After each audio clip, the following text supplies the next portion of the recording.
استاذ بسام موجود، ميرسي على استقبالكم لإلي بالبلديه.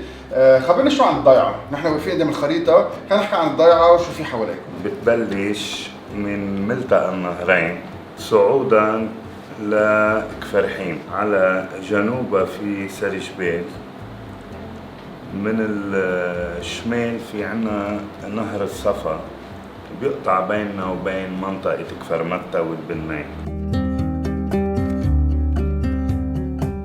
وتميت هي تسمى برئة الشوف، كون عنا أكبر ثروة حرجية من الصنوبر البري والجوي، لأنه نحن عم نطعم الصنوبر البري، اللي عم يروح عم نزرع محله صنوبر جوي، يعني بالمستقبل بتصير البلد تستفيد منه والبلدية بتستفيد منه.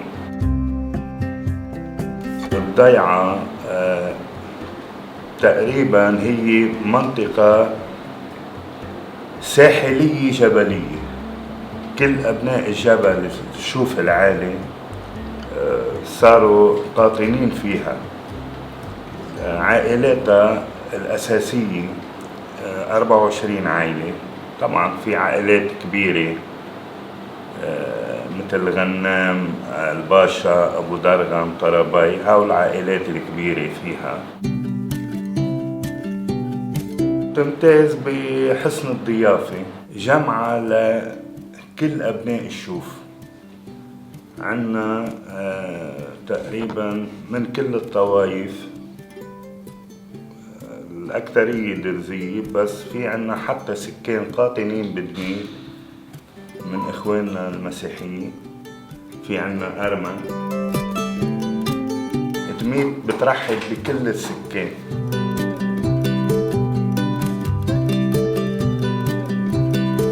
هاي ميشيل. هاي، كيفك أنتوني؟ أول شي ثانك يو لأنه لبيتوا دعوتنا لهون.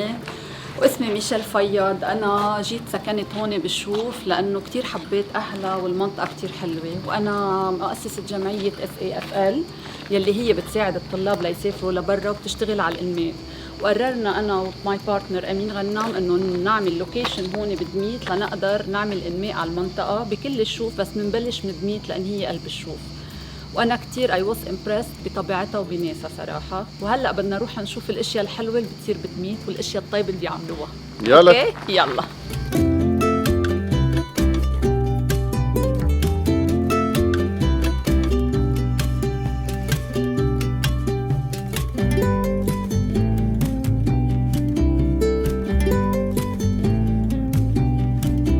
نحن اليوم بدميت، ضيعة كتير حلوة صغيرة، فيها تكون فينا نقول من مدخل الشوف، انتوا طالعين طلوع قبل ما توصلوا منيح على دير القمر وبيت الدين، في ضيعة على الشمال اسمها دميت، حرشة رائع، والناس مثل ما شايفين ورا كتير لذيذين.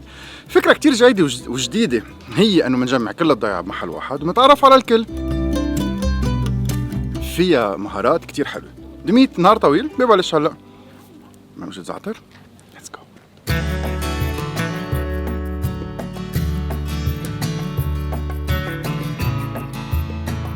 اسمي عفت غنام زين الدين، أنا أرملة، عندي صبي بربيه. صراحة كنت موظفة وتركت وظيفتي واستلمت هيك شغل وبلشت بالشي الصحي اللي هو أول شي القمح الصافي، بعدين المحتويات كلها بلدي، وعندي خبز صاج داني كمان، داني ابني مسمي صاج على اسم ابني، وصار لي 11 سنة بشتغل وبعدني لهلا مستمرة بالقمح الأسترالي لو غلي وبالمحتوى البلدي.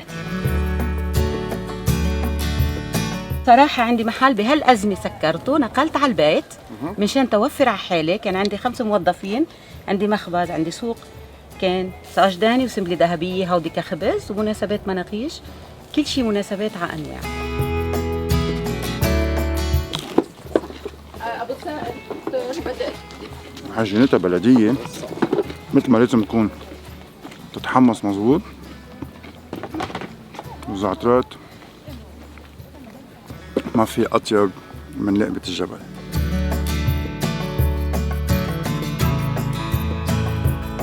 سامية غنام من دميت.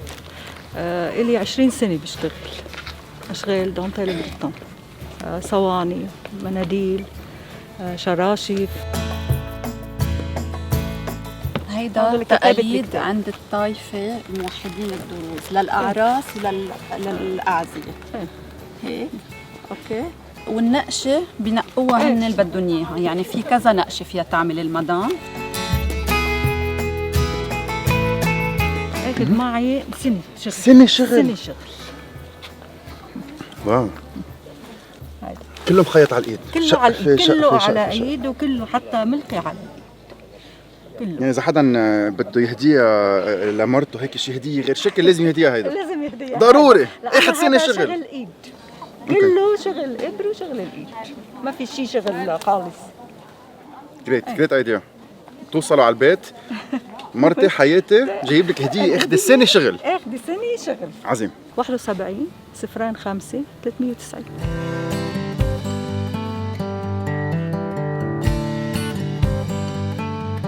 ربا غنام. اول شيء بدي اقول لكم اهلا وسهلا فيكم بعنا بدمير. الفكره بلشت ديورين كورونا مثل كل العالم، نحن بالبيت شو بدنا نعمل؟ ففكرنا ليه مش نحن بنعمل الصابون بلا ما نحن نشتريه من السوق.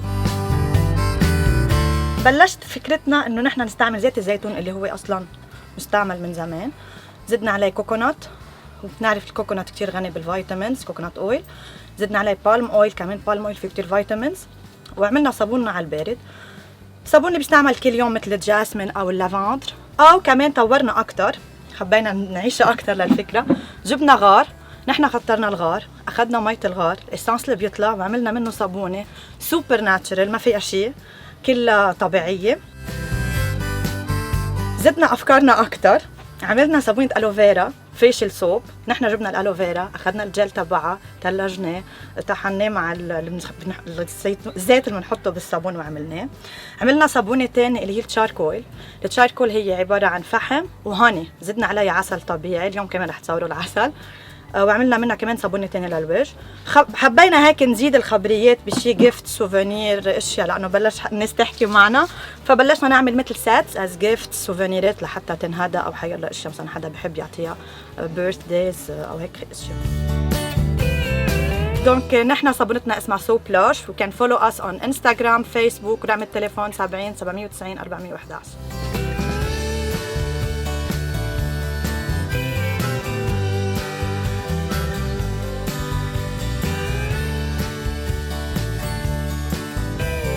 اهلا وسهلا فيكم. نحن هون حلويات ميليا.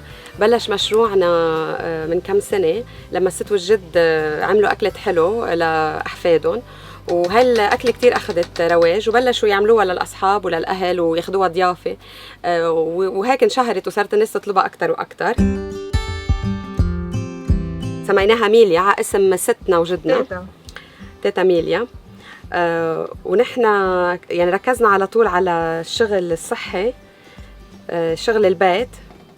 كل الصبايا اللي عم يشتغلوا معنا هن بالاساس ستات بيوت ومن العائله، وركزنا على المنتجات اللي هي صحيه ومن ارضنا من هون. في دبس العنب اللي نحن وحتى دبس التفاح والطحينه والسمسم والفستق والتمر، وكلهم هودي يعني اذا بدنا نعمل سناك هيك خفيف للاولاد يكون شيء بفيدهم وبغذيهم. كلنا بنعرف فوائدهم للعظم وللدماغ وللذاكره. وتطورت الاصناف عنا. بلشنا بهيدي الحبه اللي هي بنسميها نحن كلاسيك، لانه هي اول شيء خلينا نبلش بالمشروع. فيها تمر وطحينه وشوكولا، ما فيها سكر، اي سكر مضاف.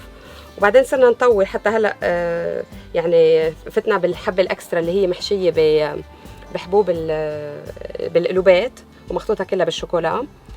في عنا كمان الفستقية اللي بتخلينا نستغني عن الشوكولا اللي عم نشتريه من الجاهز، لأنه كلها مصنوعة من مكونات طبيعية. بدبس العنب ما فيه أبدا سكر. رقم التليفون 03-918109. في عنا بيج على الانستغرام ميليا سويتس، وعلى الفيسبوك كمان. معظم ما بشوف في كمان دليفري على بيروت وعلى غير مناطق، وحتى هلا جديد بلشنا نفتح، يعني صاروا ناس عم يطلبونا على الاعراس، على ولادات.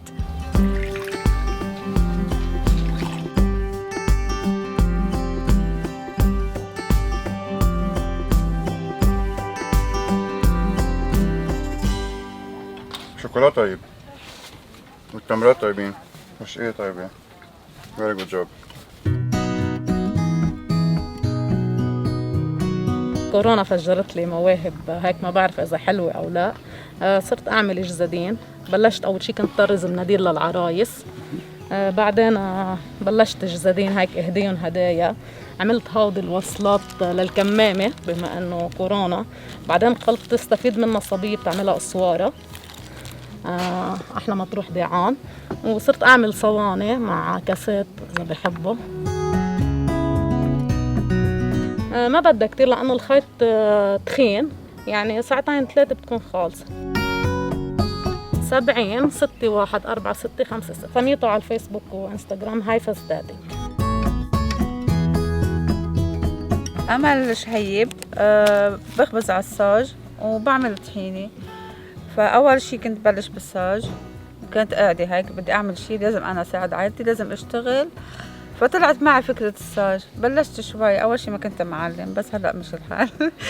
رجعت طب إنه بالأحداث هيدي إسا فترة الكورونا والوضع، فطلعت معي فكرة الطحينة. بلشت فيها بالبيت، يعني بعد عندها ماكينة صغيرة، يعني مش إنه ماكينة كبيرة خرج الطحينة. خبز قمح صافي، ما في سكر، ما في شي مغشوش. يعني بجيب القمحات بنخلهم، بحط المي والخميرة وبعجنهم. عرفت يعني ما عندي شي غش إنه حط أبيض حط كذا، لا. بجيب السمسم بطحنهم، بحمصهم شوي صغيرة، بحطهم بالأول مكنة بطحنهم، تاني مكنة بحط الزيت والسمسم وشوية ملح بس، ما بحط أي مواد تاني. نوع السمسم هو لازم يكون الهندي. بجيبه النوع للطحينة بالضبط. 76 136 170. بحب الألوان كتير، وبحب جرب أشياء جديدة وأعرف الأشياء كيف بتنعمل. فخطر عبالي أعمل السلة، لأنه أنا كتير بحب شيء اسمه باسكت. فبلشت أشتغل لجرب. أول شيء يطلعوا غلط بغلط، يعني الشيء ما بينشاف أبدا. فرجع مع الوقت التجربة مشي الحال، صار يطلعوا معي مثل ما بدي. من ورا القطبة بدها تكون على حسب كبرى وقد ايه بدهم يوصوني عليها، انه متر ونص على حسب، يعني بدها شي شهر اذا متر. حلو كتير الشغل. شكرا. ديتاي حلو، الالوان حلوين. ايه المفروض يكونوا على نفس الخط القطب. فيري نايس. ريهام ريدان غنام. انستغرام نيتنج اند مور. رقم التليفون 76-852-330.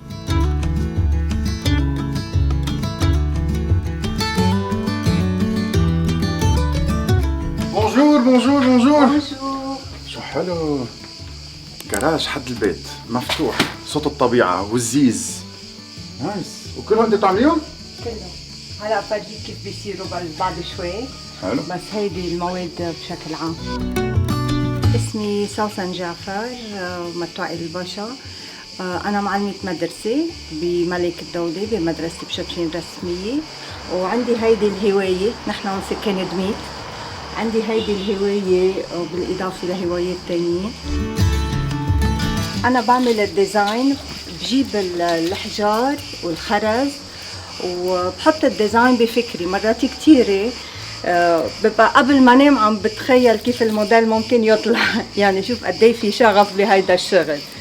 فبحط الديزاين وبرجع بصير بشتغل، بجمعهم حد بعضهم على هيدي الصينية تشوف إذا بدي تعديل. ومرات كتير بفك وبركب وبفك وبركب. مثل هيدي الحجرة، هاي الخرزة أنا ملزقة عليها هيدي الأشياء، عملت لها هيدا الديزاين. وهلأ الموديلات اللي رح تشوفها كلها بخترع التصميم أنا بنفسي. يعني مرات باخد أفكار من الموضة وبعدل فيها بطريقة بجمع ألوان متناسقة مع بعضها.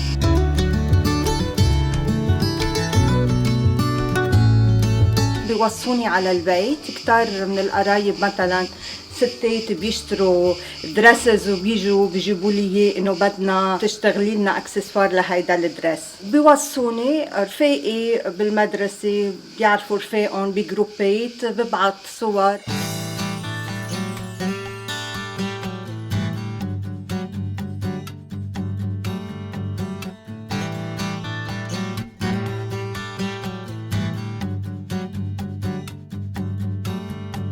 رقم تليفوني 70 17 65 71. هيدي بآخرها حبيت شواروفسكي، وهي أصلا شواروفسكي.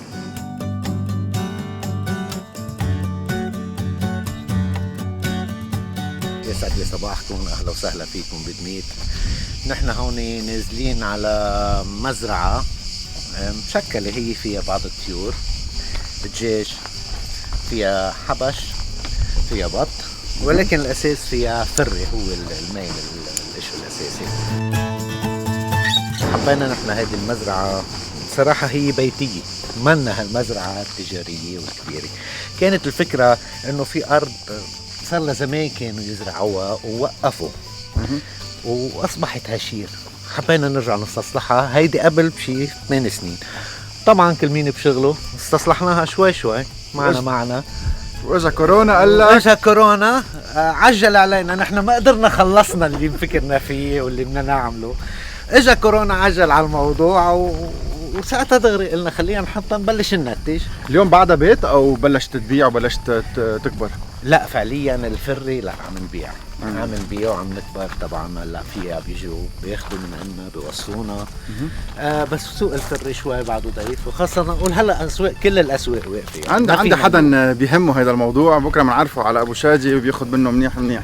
طبعا هيك ننزل نتعرف على المزرعه يلي من هون عم شوف سولار بانلز، واول ما اشوف سولار بانلز بيفتح قلبي هالقد. هو ننزل لتحت.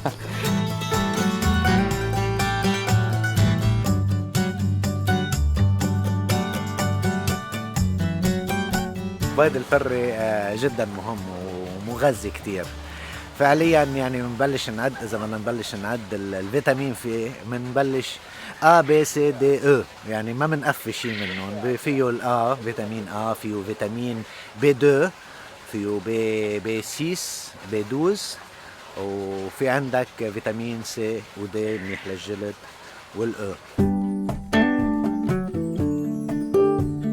يستعمل كتير بيض الفري. العدا هاي بعد فيه عدا الفيتامينات، فيه كتير المعادن يعني فيه مغنيسيوم، زنك، حديد، هودي كلهم موجودين.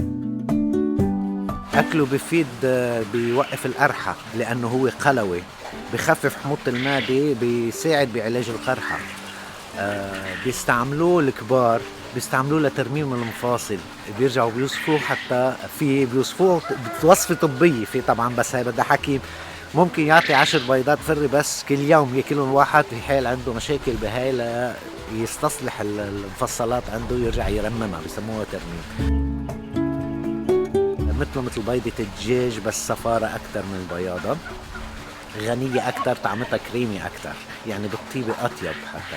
بس كل الناس بتقبوا أول شيء، اللي ما بيعرفها بيشوف شكلها منقط بيقول شو هالبيضة منقطة ما بتتاكل أو شيء، لا بالعكس كتير بتتاكل.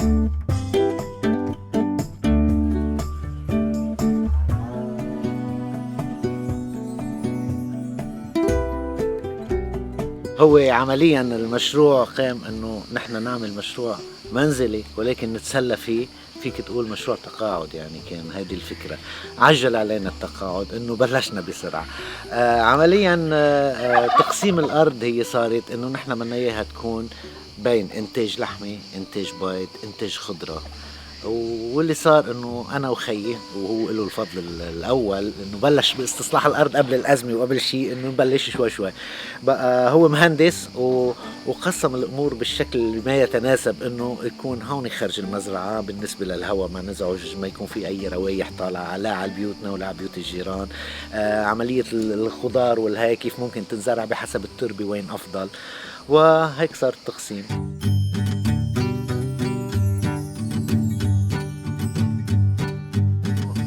خيارة بلدية، خبرتكم عن خيارة عشتها طعمتها ريحتها ما بعرف شو سر الخيارة اللبنانية، غير كل خيار الدنيا.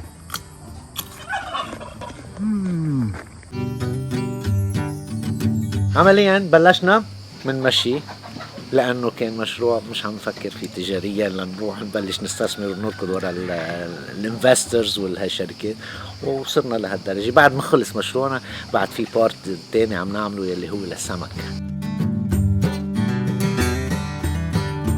كيف فيني اكسرها بلا ما معوسها وتنزل شقفه وحده؟ تنزل شقفه وحده. هلا طبعا في عده طرق، في شيء مقص خصيصا لهم اذا الواحد حب يجيب مقص. هي مش مشكله، هاي المقص بتحطها هيك وبتقصها بتقلبها هيك نزلت البيضه. اوكي هيك ما احيانا هاي الطريقه. في شغله ثانيه فينا نعملها حتى ما نعلق بالهي، يلي ما بدهم عنده مقص وما هيك بجيب سكين نفس المبدا بس بحطها بقصها هيك نفس القصه. أوكي. يعني اهم شيء نقصها من فوق، ومنتبهت معك انه بتشد يعني ما بتفقش مثل هيديك البيضه الكبيره. الكبيره. هي هيدي رقيقه بالنهايه، هيدي منا سميكه، في ناس بياكلوها مع قشره يعني بس يسلقوها.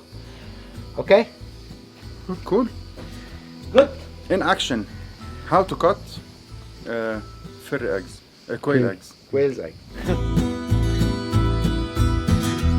لمحت شيء بيلمع، شكله كتير منيح، شكله سبونجي، شكله منه ناشف، شكله معمول بحب، شكله من هول الصفوف يلي رح نحب بعضنا، شكله من الصفوف اللي معمولين مثل ما لازم يكونوا صفوف، مش رفيع مش قاسيين، معاملين كصفوف ومش كجاتو.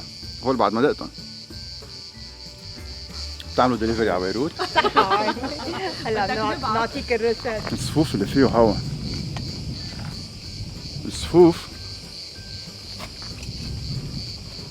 هي سكراته خفيف يلي طعمة العقد الصفرا ما بتحسوا فيها، والسمسم فوق على الوجه. نايس. ديس يور ديس.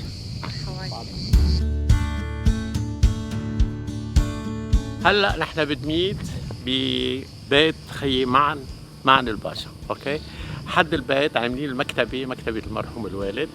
هي مكتبه شامله فيها كتير قطاعات تعليميه، يعني مثلا فيها دراسات عن النحل، كان يدرس يعني نحل كان يشتغل فيه ويدرس فيه، ومعلومات ادبيه لغويه روحيه، فمكتبه شامله. حفاظا على هالإرث اللي موجود عند الوالد حبينا نعمل هالمكتبة هاي. هو كان يجمع كتب، كان يحب يقرا، كان يعمل دراسات. هودي أغلبهم مقروئين من الوالد، أغلبهم. واليوم المكتبة حيلا حدا في دق بابكم يجي يشوف. أهلا وسهلا.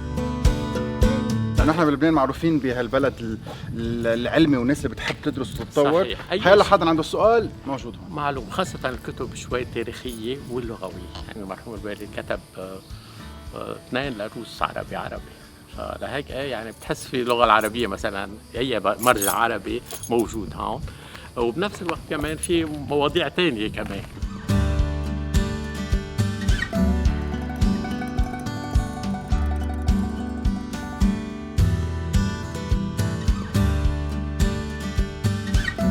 شفت كتاب الطرف؟ على الطرف واقف مرتب مظبط، والاديسيون سبيسيال اللي قاسية. يس يس يس.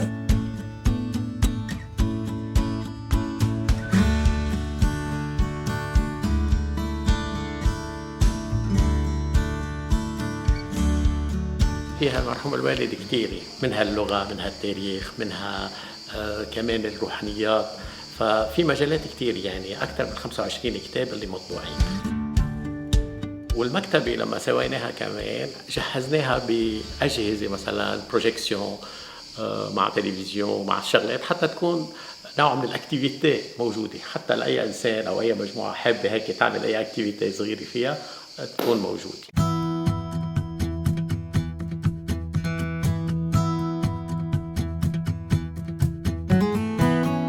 بي كلاسي عسل.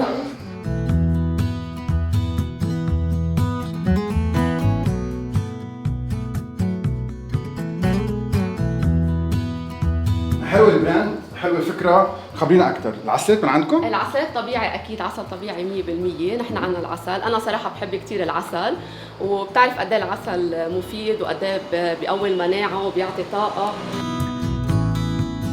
انا بلشت بالفكره تقريبا من شي 4 سنين.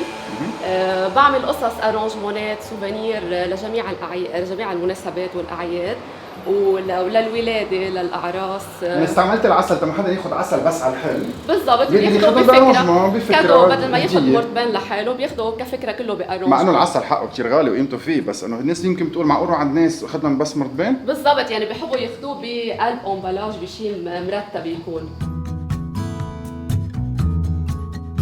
عندنا عسل اشقر وعندنا عسل اسود، عسل اسود سنديان وعسل اشقر شوكيات. نحلاتنا حاطينهم بارز الباروك وبمهراي. رقم التليفون 81 65 71 64. فيهم يحكوني واتساب، اكيد بصيروا يشوفوا كل يوم شو بنزل وشو بعمل قصص، وفي الانستغرام بكلاسي هاني كمان فيهم يعملونا فولو وبيشوفوا كمان شو بننزل قصص. عسلات غير شكل محطوطين شوي بالبراد، رح نعملها عقصوله. تاخدوا تينه مع عنا سويت ومع عنا لبنانيه، double the pleasure and enjoy.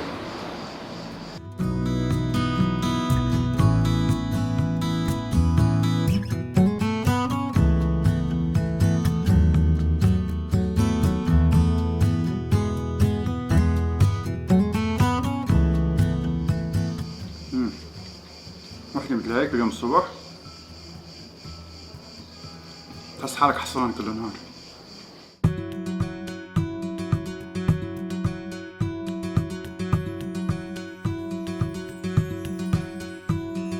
مرحبا. مرحبتين. كيفك؟ ماشي أنا الحال؟ صراحة ما عرفتك، من زمان حابة إني أشوفك. خير كيف صحتك؟ ماشي الحال. عظيم عظيم.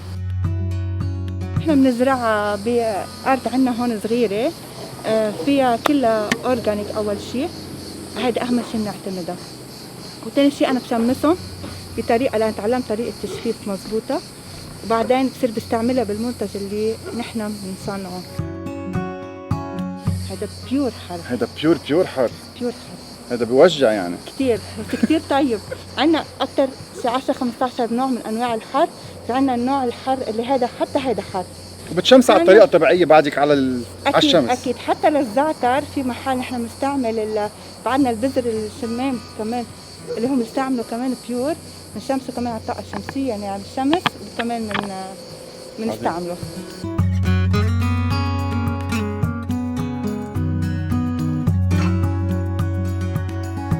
كريم مثل البونبون سويت، ما بتحس شيء، خفيفة، بتحط الضحكة على الوجه. اوكي. وبتروح ركض على بيروت، من هون لبيروت.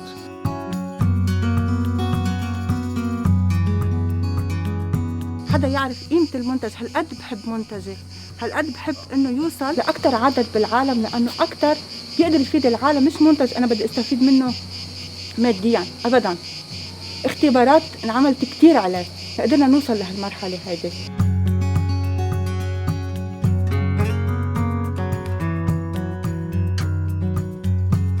أنا سنين تراباي بلشنا فيه من حوالي 12 سنة تقريبا، وصرنا بلشنا بشيء معين اللي هو بلشنا بالزعترية اللي هو هذا هو المنتج. بعدين رجعنا طورنا صرنا نشتغل بلبنة الرز، بعدين رجعنا تطورنا صرنا نعمل الخبز اللي هو بالرز بطريقة انه كيف الخبز اللي بينفخ مش طلمة. اشتغلنا عليه على اختبارات تقريبا 6 أشهر وصلنا لمحل الخبز الرز بينفخ. لقينا في ناس ما بيسوى لهم الاشياء الحيوانية، يعني اشياء مثل اللبن واللبنة، وفي ناس ما بيمشي معها قصة البرغل، كمان ما بتزبط معهم. كرمال هيك صرنا نشتغل اكثر على حالنا لحتى عملنا المنتج اللي هو كشك الشوفان. لكن كم نوع كشك عندي يكون عم بقرا؟ شو في كشك الرز، كشك الرز وكشك الشوفان. هيدول خصوصي للمناقيش اللي هلا بدكم تدوقوهم. كمان حليب لبن ما في ابدا. حليب لبن ما في نهائيا، وبنفس الوقت برغل ما في. شو فينا نعتبر الكوزين تبعك؟ هل هو فيجن؟ هل هو جلوتين فري؟ هل هو فيك تعتبر اثنين سوا. مثلا اليوم اذا انا جلوتين فري وعبالكم تعيشوا الاجواء اللبنانيه، يعني تاكلوا الكشك اللبناني والمنقوشه اللبنانيه واللبنه اللبنانيه، افرجيكم اللبنه تبعها قديش حلوه. لبنه بس بلا حليب وبلا لبن، معموله من الرز. مظبوط. 7 6 7 2 9 3 2 4. هذا الاساسي. هي اسمها خلطه الشوفان. خلطه الشوفان هذا الشوفان الساده اللي شفتوا هونيك. هدول اللي نحن بنشوفهم هيدا اللي انا بشتغل عليهم وبدخلهم على المنتج هيدا، بالاضافه اللي هو بينحط فيه اكيد السمسم بقشره، لانه افادته كثير قويه. هذا المنتج مثل ما هو مع شويه زيت بكون كل شيء جاهز. لونه حلو. طعمتها كأنكم عم تاكلوا لبنه، حتى مع حموضتها، حتى مع كأنكم عم تاكلوا لبنه معزه بس ما فيها حليب. وقرشة حبة البركة. واو اكتشاف هذا الشيء.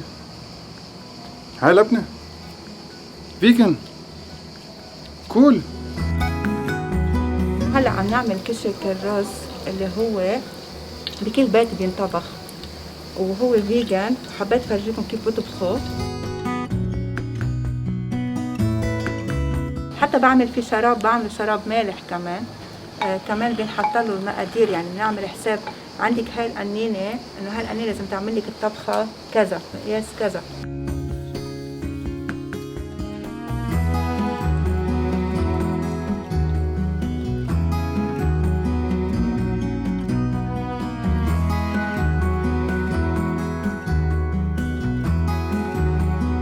هيك صارت جاهزة للأكل وصحة وعافية. نفس طريقة الكشك العادي اللي بنطبخه بالمبدأ، بس ما في أكيد أشياء، لا لبن لا لبنة. يعني ما فيه شيء دايري برودكتس ريحته مثل مهلبية. فريش. رز أكيد وهو الأساس. أكيد بس شوية مش برغل. أي رز. ما بدي أقول شيء غلط وما خصنا فيه، يمكن الحكمة ما بتقرر فيه، بس لدرجة خفيف، لدرجة مغذي، ولدرجة ما فيه حليب، انه يمكن منيح للأولاد الصغار، لأكل الأولاد. خاصة اللي عندهم حساسية.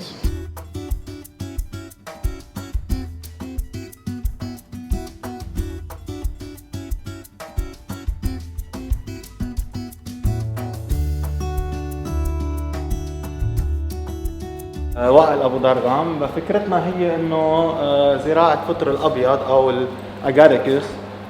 هيدا الفطر بيغني عن اللحمه. في كثير عالم نباتيين بيتوجهوا لهيدا النوع من الاكل، وهو غني كثير بالبروتين وبالفيتامينات اكثر شيء بالفيتامين بي.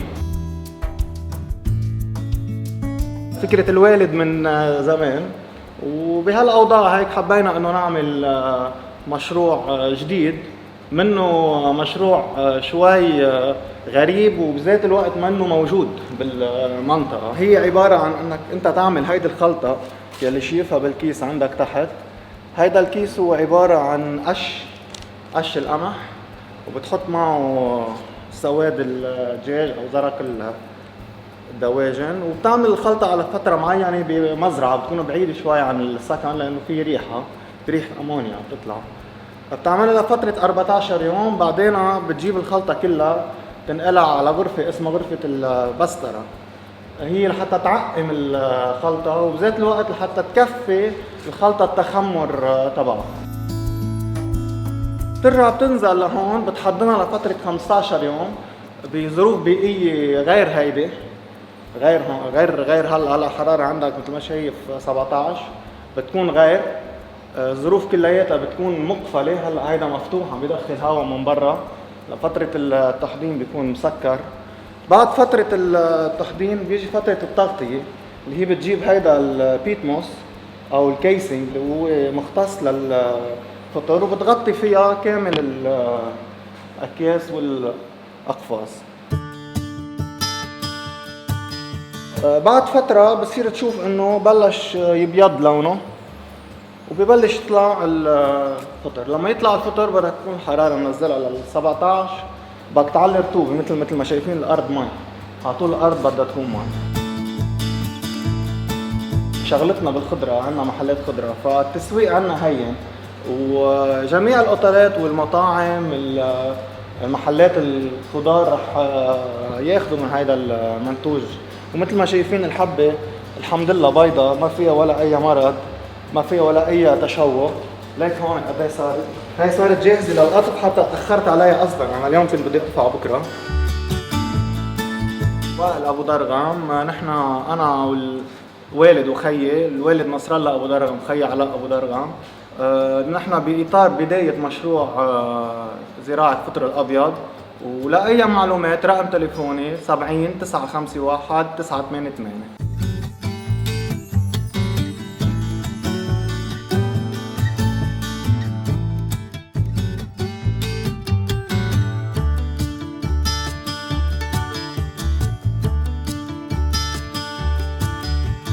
حسام نصر بشتغل بالصخر يعني ورش هيك، وبنحت لوحات وبيجيني تماثيل كمان تجسيم يعني وهيك. هواية بلشت معي صارت ما بيقولوا مثل مصلحة. في ناس بيحبوا الحفر، يعني حفر مع انه اهون، بس النفر بيبين الشغلة طبيعية يعني. هني بيقولوا لي انه بدنا نكتب هيك او بدنا نرسم هيك، فأنا بقعد بشوف الرسمة قبل ما تخلص، قبل ما بلش فيها يعني بشوفها كيف لازم تكون. يعني مثل هون توكلت على الله مثلا بيكتبوها عادي، أنا لا بشوف شغلي بعملها، يعني بالرسمة اللي أنا بحبها أو بتبين مميزة أكتر بشتغلها. حسام نصر، بدميت، سكان دميت، ورقم تليفوني 03 950 948.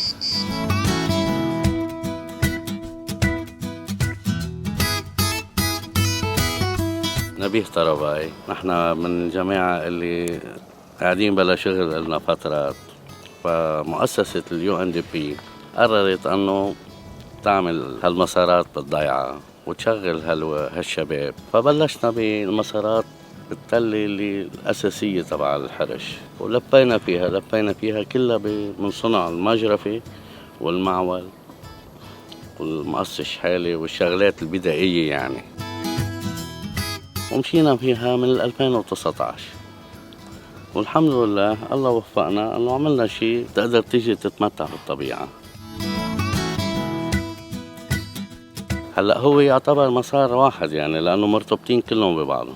يعني الواحد بيقدر يكتشف كل الضيعة أو أحراش هيدي الضيعة المهمة اللي سموها رئة الشوف بالمسارات ويعيش مع الطبيعة. طبيعي 100%. هيدي الطريق إجمالا عمرها مئات السنين، ولكن كانت أيام الانتداب الفرنسي. طريق معالمها اختفت مع مرور الزمن، فأهل الضيعة حابين يرجعوا الماضي ولو بطريقة أنه بدائية، إلى أن تقدر ترفه عن نفسك، يعني تقدر تحس أنك أنت فعلا عملت شيء لبلدك. فبلشنا من هالمنطلق هذا،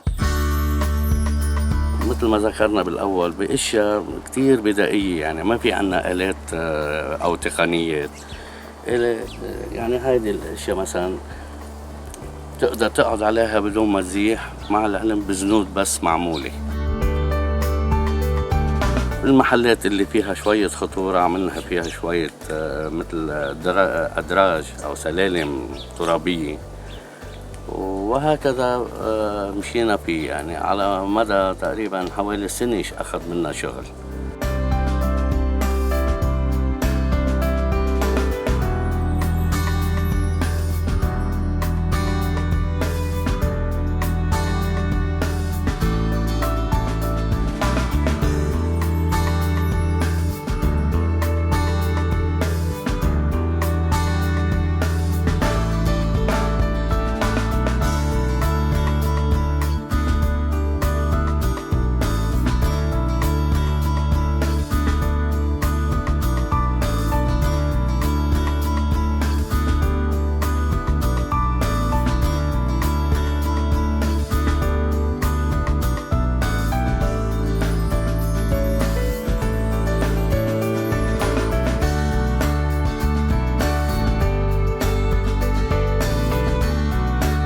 هيدي هيك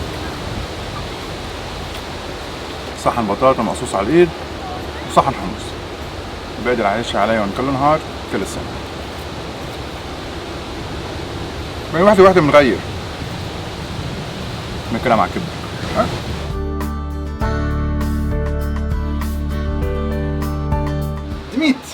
دميت نهار كتير حلو، تعرفنا على اشخاص ما استسلمت، اشتغلت من البيت، قررت انه بدها تضلها كفايه رغم كل شيء ولو شو ما صار. انتوا طالعين صوب الشوف الاعلى بالنص، دميت على الشمال، فوتوا على الضيعه وتعرفوا على الناس اللي بتاخذ العقد. طيب مشوارنا بيخلص وان شاء الله نقدر نبرم كل الضيعه اللبنانيه من هالاخر السنه الجاي. ويلا من احلى بلد بالعالم بنقول لكم باي.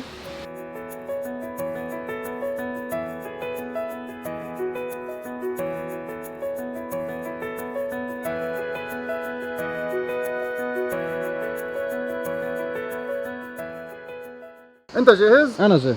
وانا جاهز. انت جاهز كمان؟ طبعا.